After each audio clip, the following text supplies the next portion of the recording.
oh my gosh, this has happened before. This exact thing. I just can't remember exactly where or when. Welcome to Truly Terrified, Paranormal versus Physics, where we talk about some really weird stuff, and Joe the scientist explains how it's not possible, or maybe it is. I'm Lynn, and I'm Joe. Obviously, we're talking about déjà vu. Déjà vu is a French term that means already seen. It's when you feel like you've been in a situation before, even though you know you haven't. It's like your brain is tricking you into thinking you remember something that never actually happened. Around 2/3 of people have experienced déjà vu at least once in their lives. Have you? Yes. And that's all you're going to say? Well, yeah. So I've experienced it. It's probably every few months. I experience it. It lasts like 2 or 3 seconds, and I recognize it as déjà vu, and then I just forget about it. I haven't had it in a long time. I used to have it frequently, but I haven't had it in a long time. Yeah. I liked it. I kind of liked it because it's kind of fun to think about why do I feel this way? But it doesn't happen regularly. I mean, like, no. Even it used to. Infrequently, but regularly? It used to when I was younger, but no. Wow. I'm not. You know, there's another one called Déjà vu or something like that. Oh, yeah. Which is it's the opposite. So it's the feeling like this has never happened before. Something like that. Yeah. A normal thing has never happened before. Yeah. I feel like I've gotten that as well, but I can't like say definitively, you know? I can put my brain in a place where I can interpret whatever's happening in any way I want, essentially. Yeah. And so I could like put myself there, but I don't know if it's happened naturally. Okay, so interpret this. Okay. According to the Spiritual Science Research Foundation, every living and non-living thing emits frequencies that contribute to its aura. In humans, those frequencies come from different aspects of our being, including the physical body, mind, intellect, and ego. When we meditate and focus our thoughts, these frequencies become stronger. The tuning fork phenomenon occurs when a person's mental frequency temporarily matches those of others, whether living or in the afterlife. However, our mind's frequencies rarely align with others. Maybe with just like 65 out of 6.5 billion people on Earth. When this happens, it creates a sense of déjà vu, making you feel like you've experienced something before when really you're just experiencing somebody else's memory or something that has happened to them. That's according to the Spiritual Science Research Foundation. But here, my friends, is the scariest thing why some people think you experience déjà vu. Supposedly, 80% of the world's population reports having been affected by spirits or ghosts. Now, and some experience that much more intensely.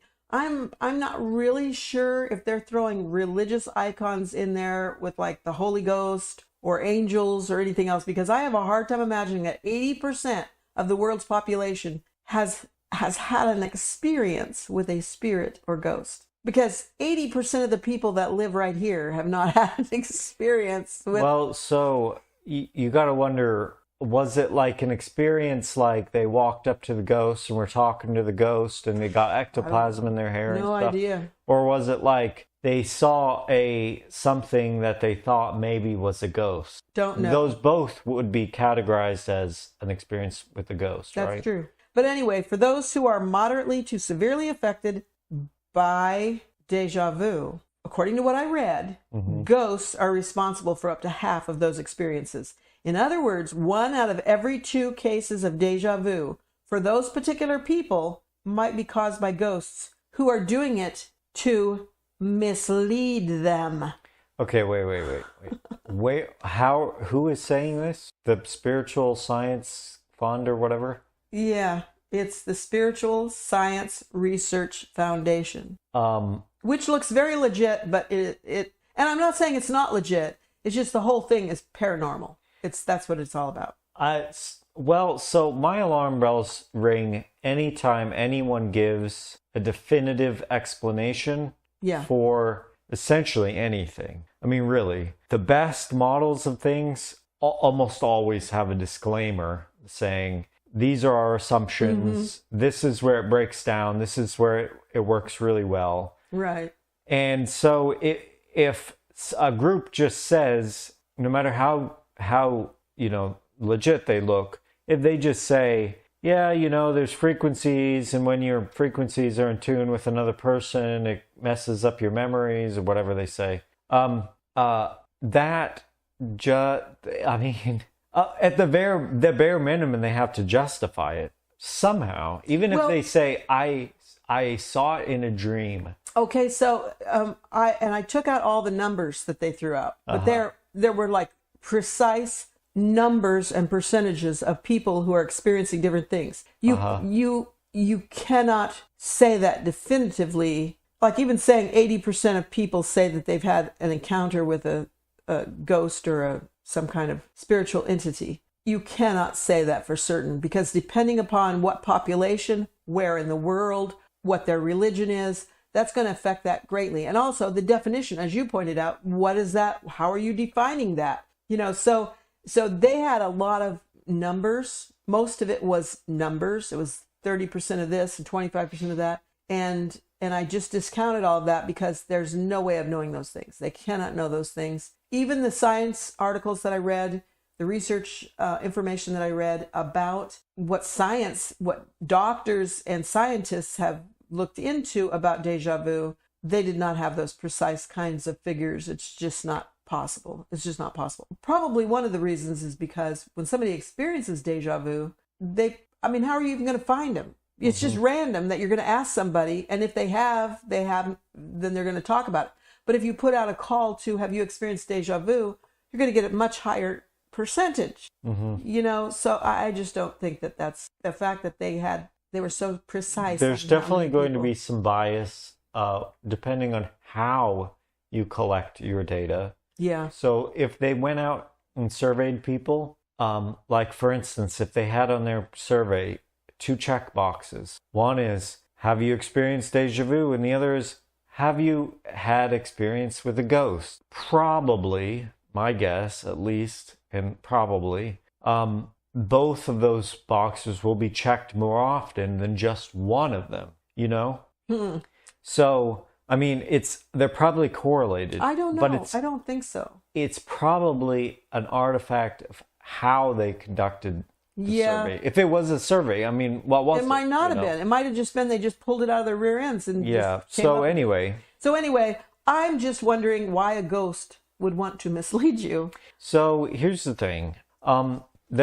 I've heard over the years lots and lots and lots of explanations for déjà vu. In terms of woo explanations. And I'm sure I've also seen explanations like, oh, it's originating from this part of your brain and whatever. It's likely this. I do have some medical stuff and some scientific studies. Yeah.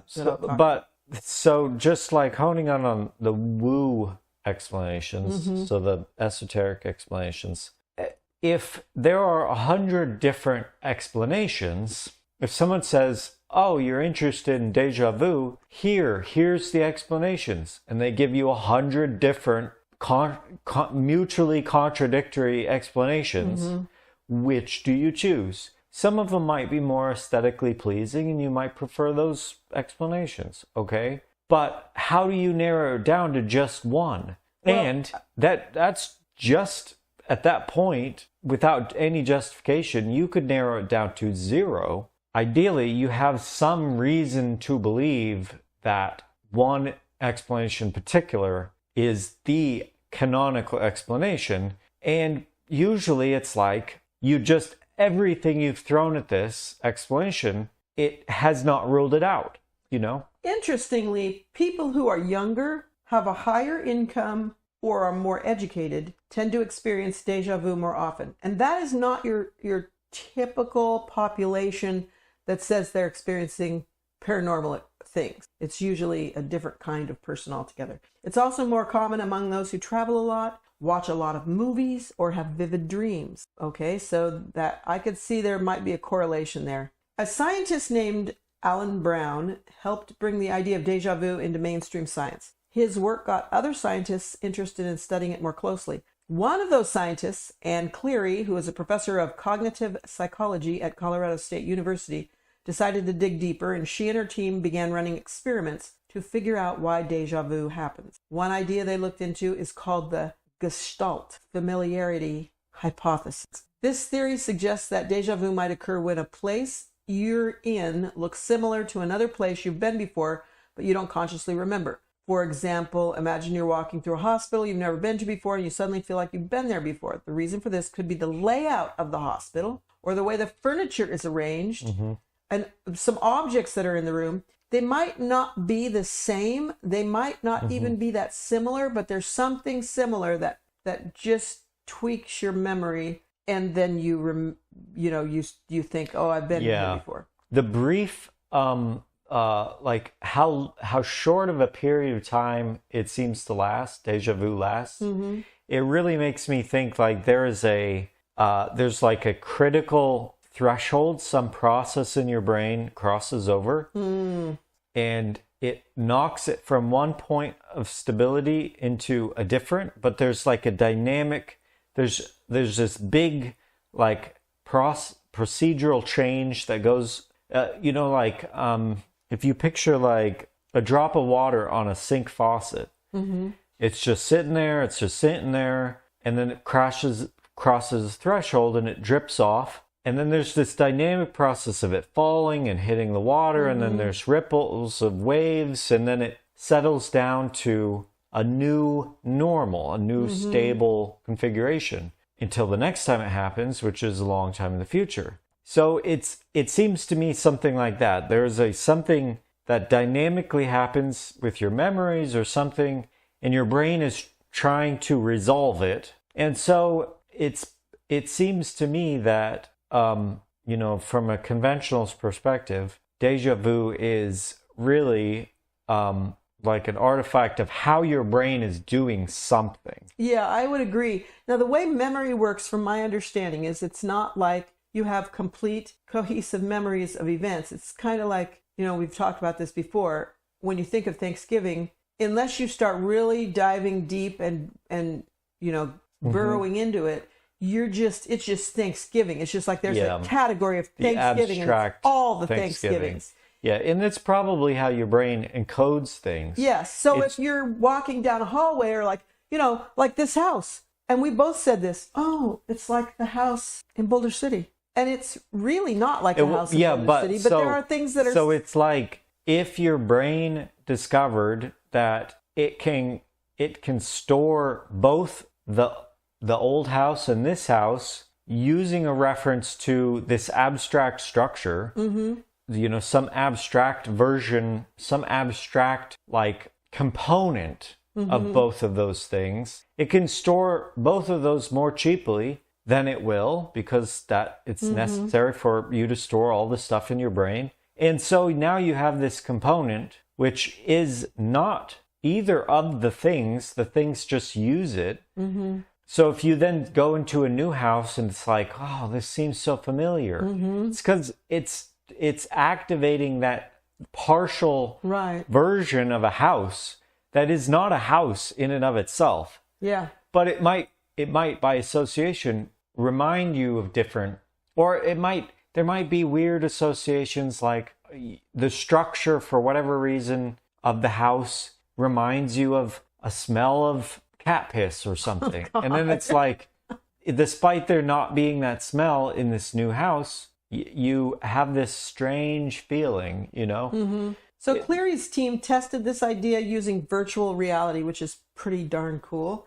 They put people in different scenes that had similar layouts to places they'd seen before, but that they didn't consciously remember. As expected, people were more likely to experience déjà vu when they were in a scene that had the same layout as an earlier one, but that they didn't recall. So again, there's some, like you're saying, some aspect of it that tweaks that little part in your brain, and it just kind of goes, oh, okay, I understand. I do think also a memory is probably something complex that's spread across your whole brain. And so memories can also fade. So there are inevitably some residuals from a particular experience. Those residuals, if they're strong enough, are a memory, working memory, a long-term memory. But as as those residuals decay, and they won't all decay at this together, you know, some residuals will last longer. There will be a case when it's not a memory. You cannot recall the complete experience, but there are still residuals from the experience. So do you call those memories? Do you call them memory fragments? You know, they still have an effect, but you cannot recall the original thing. Right. So again, that research suggests that one reason you might feel deja vu is because a new place reminds your brain of a place you've been before, even if you can't remember it. But that's not the only cause of deja vu. Scientists think there could be many different reasons why a place or situation feels familiar, and more research is being done to figure out what else might cause this mysterious feeling. So I think that's cool that they're looking into it. But here's the other part, and it's really boring. Sometimes deja vu can be a sign of certain health conditions like seizures or other neurological issues, especially if it happens a lot. If it happens frequently, the chances are it's probably something neurological. For instance, it can be a symptom of a simple partial seizure, also known as an aura, which is kind of like a warning that precedes a seizure for some people with epilepsy. Some people never have anything more than just the aura. No. And I figure most people do. It does not proceed past that. Right. And just a little while ago, we had a conversation with Christina and Ron, and they were saying they have migraines, deja vu. Oh, deja vu. Frequently. But Christina also has symptoms of migraines, which could be a form of seizure. So, you know, that kind of goes hand in hand. I think the interesting part of it is that nobody really seems... I haven't ever known anybody to be really disturbed by deja vu. It's just kind of one of those interesting things that happens to you. And it kind of happens all across your life. So, yeah. I mean, more for some people rather than others, but still. It's kind of like dreams. When you have a dream that is not your real life, you don't wake up in the morning and get upset that you had a dream. You're just kind of like, wow, that was a weird dream. You know, that's strange. Yeah, so that's actually a good point. People don't get freaked out about dreams, right? Terrifying dreams, but not the idea of a dream. No. Despite it being kind of crazy. I mean, you're completely hallucinating for a third of your life in crazy situations, and you don't remember it at all. Yeah. That's kind of way more extreme than deja vu, but it's just normal. Every time you lay down and go to sleep, you could die in your dream. You could anything could happen. Be chased, you could be happy, you could have a whole different life. You could do all kinds of crazy shit. And you know you'll forget it. You'll forget it. So it's like hits you from every different angle, you know? You can't have a great experience, you'll forget it. You can't have a horrible experience because you'll experience it. Yeah. But people don't get freaked out about it. No, and I don't think people are getting freaked out about deja vu. Deja vu, yeah. Now, in looking at what some people said, particularly on Reddit, but also on Quora, and there were a few other places that I looked where people had made mention of their experiences with deja vu. The people who are really like trying to dive deep into it are people who believe that it has meaning, great meaning, that it might portend another lifetime or a parallel life, many worlds, perchance. And so and they don't really seem upset. They're just curious. And that's okay to be curious. It's okay to say, I don't know what this is, but maybe it could be this, or maybe it could be that, or, you know, I think that's fun to do. But I didn't see anybody like freaking out saying, I'm having deja vu and I think this horrible thing now, is if happening. you had it all the time, like your waking existence was just one huge feeling of deja vu, literally all the time, I could imagine you getting really freaked out. Okay, so if you were having deja vu all the time, you're probably having seizures all the time. You got to go to the hospital. And you need to go and get some medical care. Yeah. So I don't know if I already said this part. Ours are part of a focal aware seizure, which means you're awake and aware during the seizure symptoms. Yeah. And they can last from a few seconds to 2 minutes. If it's lasting longer than 2 minutes, there is an issue here. You need to go and get help. Now, it could be a psychological issue.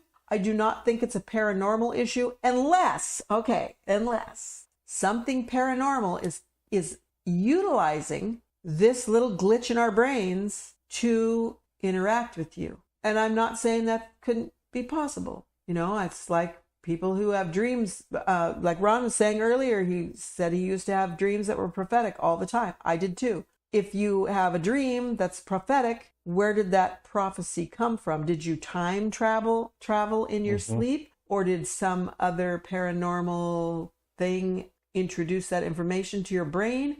I don't know. So because of that, I'm not discounting that there absolutely is not some paranormal influence involved here. Paranormal as I often define it, simply that science hasn't recognized it yet.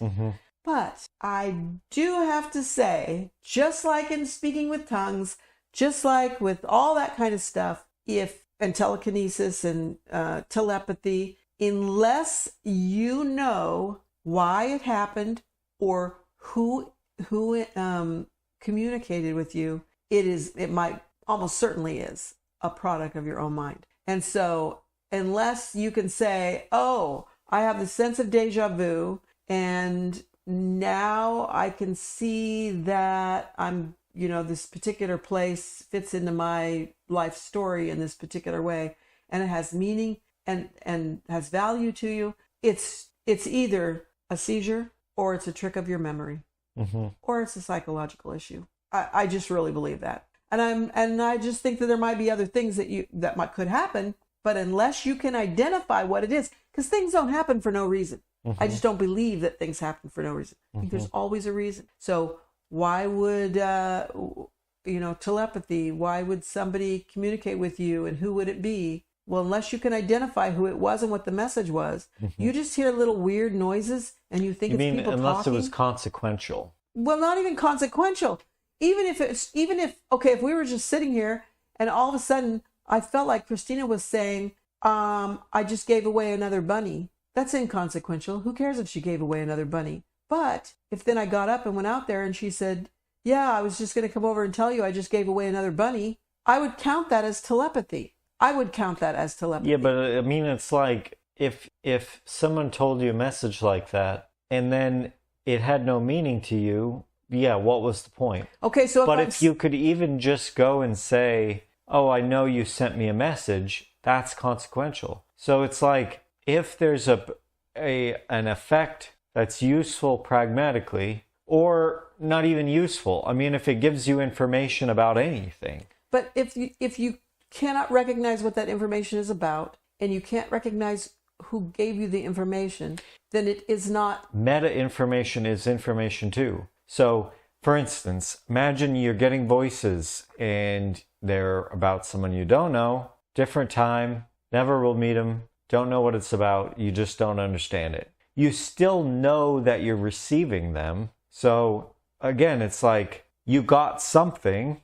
Now, if it was like the ghost spent 1,000 years trying to communicate with you, and it communicated, and what it told you was, hi, and you forgot about it in 5 seconds. That was completely not consequential, and there's no point to that. Well, I don't think you're understanding, or I don't understand you. So, I agree that would be completely inconsequential, and you could not confirm that it was from a ghost. It might have been a product of your own mind. And so what I'm saying is, if you feel like a moment has happened before, if we were sitting here and I said, I feel like this has happened before, unless it has value in some way, I can apply it in some way, or it has value, it's inconsequential. It is meaningless. It's there's no reason to it.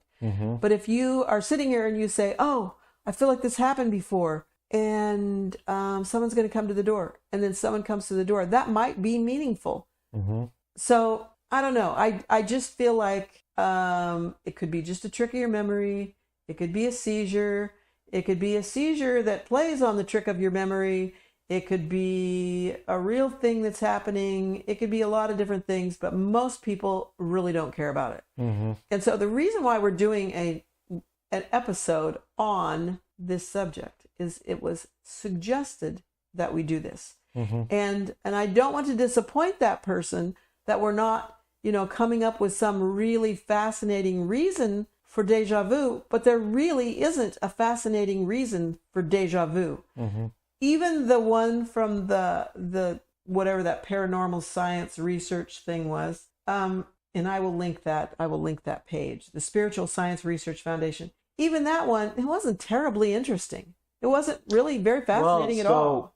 So there are plenty of like interesting explanations for things, but they're not unique, and you can come up with loads of explanations, like it's God speaking to you, it's a ghost speaking to you, okay, it's again, you speaking to you. God is speaking to you. What's the point of merely saying who cares? Experienced this before? Who cares what the point is? Well, there has to be a point. Everything has to have a point. Doesn't have to have a point. Oh my God, everything has to have a point. If imagine there's a paranormal phenomena. All it is, I don't know, a red ball falls from the sky, bounces once and disappears. And it happens just sometimes. Completely pointless. It's the only paranormal phenomena that exists in our universe, in our reality. It's the only one. Completely pointless. It's still interesting that it happens. Okay, I'll concede that. So,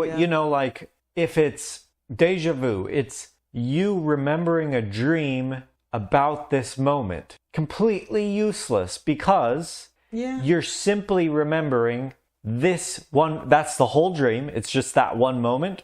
And then you're remembering the dream of just having, it's like, the dream is like reverse deja vu. In the dream, you have the deja vu. And when you have it in the dream, then later on in that exact situation, you have the deja vu again. But it's just because you had the deja vu in the dream. Yeah. Completely useless clairvoyancy or whatever. But if that's the explanation, you're having some kind of weird time loop memory thing, that's still really interesting. So, you go through each of the interesting explanations, and there are a lot. There are an infinite number, but they're not unique. There's still more that are essentially exactly the same. They give you the same amount of information. What's really interesting is when you find one that's just bulletproof. You can't rule it out. You can't, everything you throw at it. So can you think of one? Yeah, I can think of one. It's some part of your brain is going haywire. Okay, well, I meant like... But a paranormal one, pseudo paranormal kind of, in terms of like quantum mysticism, it might be, in the many worlds interpretation, some kind of exchange of information between you and a different version of you. Okay, that's kind of a cool thought. For instance, maybe it's a really low chance of you remembering a memory in the past. And so, you split over a second, and one of them, it's like a 1 in a quadrillion chance you remember the memory. And then it reintegrates with, all the other versions, particularly your real version, and you have a recollection of the memory. But it's so unlikely, Yeah. Now, it probably doesn't actually work like that, but... No, it probably doesn't. It's really interesting. And the other interesting one is God speaking to you, because although that in and of itself is not particularly interesting, the larger sociological question of, okay, if this is the explanation, what's then the meaning is interesting. If it's God, and again, you have a memory or something that's kind of anomalous like that, and you believe in that kind of stuff, then you might really consider that you should watch out for that. Watch out for when you have deja vu, because that could be more significant than you just... So somebody on Reddit said this, and so I'm quoting them. It's the sense of, this is important, that you get with it. It feels like your brain just does a grab of all the details in the present moment and shouts, wait, this is profound and has happened before. Look, these things are all related. And so going by what you just said, that would fit that, that you are recognizing this is important in some way. This is in some way valuable. The best explanation, the simplest explanation, is that it's just something happening in your brain. It's how part of your brain works or it's a malfunction of part of your brain. But I suppose if you don't want to rule out paranormal stuff, this would be a good candidate for it's caused by some paranormal process or something paranormal. Just because it really does feel anomalous. It comes out of nowhere and it hits you and then it leaves, much like ghosts, evidently.